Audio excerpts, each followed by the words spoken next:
Hello friends, நம்ம இன்றைக்கி எங்கே கிளம்பிட்டோம் அப்படின்னா ஹாஸ்பிட்டலுக்கு மறுபடியும் கிளம்பியாச்சு. திருநெல்வேலி அரைந்துக்கு போகிறோம். இப்போ பாருங்கள், கண் ரொம்ப மோசமாயிருச்சு.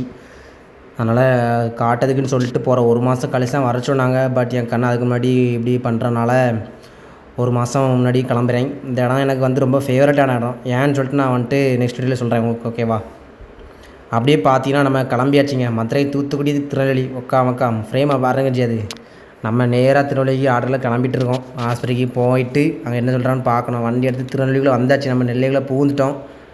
திருநெல்வேலி வந்ததுக்கப்புறம் ஹாஸ்பிட்டலில் பார்த்தாச்சுன்னா அப்படி தான் இருக்கும். ஹாஸ்பிட்டல் கொஞ்சம் பழைய காலத்து ஹாஸ்பிட்டல், ஆனால் நிறைய பிரான்ச் இருக்குது.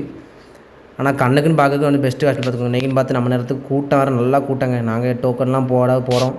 டோக்கன் போடாது நிற்கும். டோக்கன் போட்டுட்டு கிளம்பிட்டே இருக்க தான். ஸோ வீட்டுக்குள்ளே டாக்டரை பார்த்துட்டு தான் கிளம்பணும். ஆனால் கூட்டணிக்கு ஓவராக இருக்குது. பாருங்கள், செக் பண்ணுறதெல்லாம் பாருங்கள். நான் என்ன செக் பண்ணுறதை வீடியோ எடுக்க முடியாது.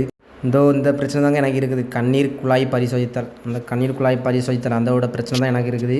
ஸோ அதுக்கான டாக்டர் தாங்க பார்த்துட்டு கிளம்பிட்டோம். ஆனால் எனக்கு வயிறும் பசி பார்த்துட்டு கொஞ்சம் கூட்டமாக இருக்குது. நாங்கள் ஒரு வேளை இங்கே கேண்டீனில் சாப்பிட்டா நல்லா ரேட் இருக்கும், ஆனால் டேஸ்ட் இருக்காது. பாருங்கள் ஹாஸ்பிட்டல் எவ்வளோ பெரிய ஹாஸ்பிட்டல்னு சொல்லிட்டு முன்னாடியே இருந்து இருக்குது. இதே மாதிரி பிரான்ச் நிறைய இருக்குது. சென்னையில் இருக்குது, மதுரை, தூத்துக்குடி, திருநெல்வேலியில் இருக்குது. ஆனால் ஃபஸ்ட்டு வந்து திருநெல்வேலியில் தான் வந்தது ஃபஸ்ட்டு, ஓகேவா? மற்றபடி நானும் கிளம்பியாச்சு. ஆனால் எதுவும் நல்ல ஹோட்டல் பார்க்கலாம் பார்த்தா இங்கே டிராஃபிக் ஓவராக இருக்குது திருநெல்வேலியில். அப்படியே பார்த்தீங்கன்னா ஜம்முன்னு நியூ ருசி ஹோட்டல் வந்தாச்சு. என்ன இருக்குமோ தெரில, ஆனால் இருக்கிறத சாப்பிட்டு போயிடலாம் தான் என் பிளானு. நல்லா பைசா கொடுத்துட்டு எங்கள் அப்பா பரோட்டா சொல்லியாச்சு. நம்மளும் சாப்பாடு என்ன பிரியாணி இருக்குன்னு சொல்லிட்டாங்க நம்ம நேரத்துக்கு. ஓகே ரைட்டு, பிரியாணி இப்படி நமக்கு தான் லக்க. சிக்கன் பீஸ் வசமான துண்டுன்னு சிக்கிடுச்சு. நானும் அப்பாவும் சாப்பிட்டாச்சு. எங்கள் அம்மா சாப்பிடாது பார்த்துருங்க ஹோட்டல்லாம். அதனால் எங்கள் அம்மா சாப்பிடலை. அப்படி சாப்பிட்டுட்டு ஜம்முன்னு கிளம்பியாச்சு. கிளம்பலை, எப்படி கிளம்பும்? போகிற வழியில் ஒரு நொங்கு சர்பத்து கடை இருந்தது. அப்படியே அது இருந்துச்சு.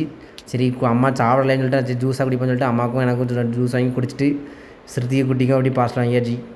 நம்ம வீட்டுக்கு நல்லா நொங்கு சர்பத்தை அடித்தா தான் அப்படி தான் இருக்கும். அந்த வெயிலுக்கு வெயிலாக மழையான்னு தெரியல, அந்த மாதிரி தான் இருக்குது திருநெல்வேலி கிளைமேட்டு. நல்லா வெயில் தான் அடிக்கி இப்போதைக்கு. எனக்கு ஒன்றத்தில் மழையும் வரும். ஜம்முன்னு குடிச்சிட்டு ஆட்டில் ஜம்முன்னு கிளம்பியாச்சு. நல்லா காற்றுங்க, ஏகப்பட்ட காற்று அடிக்கி. அப்படியே பார்த்திங்கன்னா நம்ம கடையை தாண்டி வந்தாச்சு. பேக்கரி தாண்டி வந்துட்டுருக்கோம். வள்ளியூருக்கு போய் சேர்ந்தோன்னா ஒரு வைப்பு நம்மளுக்கு தனாலே கிரியேட் ஆகும். அப்படியே வைப்பு வள்ளியூருக்கு வந்தாச்சு. பாருங்கள் கிளைமேட்டை பாருங்கள் எப்படி இருக்குது. வள்ளியூருக்கு வந்தாலே நம்ம கிளைமேட் அப்படி தான் இருக்கும் ஃப்ரெண்ட்ஸ். ஒன்றும் பண்ண முடியாது. ஆனால் அது கிடையாது. இப்போ அம்மா முறுக்கு கதை இதுதான் நம்மளது ஐடி. ஓகே ஃப்ரெண்ட்ஸ், பிடிச்சா லைக் பண்ணி ஃபாலோ பண்ணி சப்போர்ட் பண்ணுங்கள். இதுமாதிரி நெக்ஸ்ட் வீடியோ உங்களுக்கு நான் நல்லா கண்டிப்பாக ஏதாச்சும் கண்டடோட போடுறேன், ஓகேவா? இது என்னால் இப்போ பண்ண முடிஞ்சதான் போட்டிருக்கேன். ஓகே ஃப்ரெண்ட், பாய்.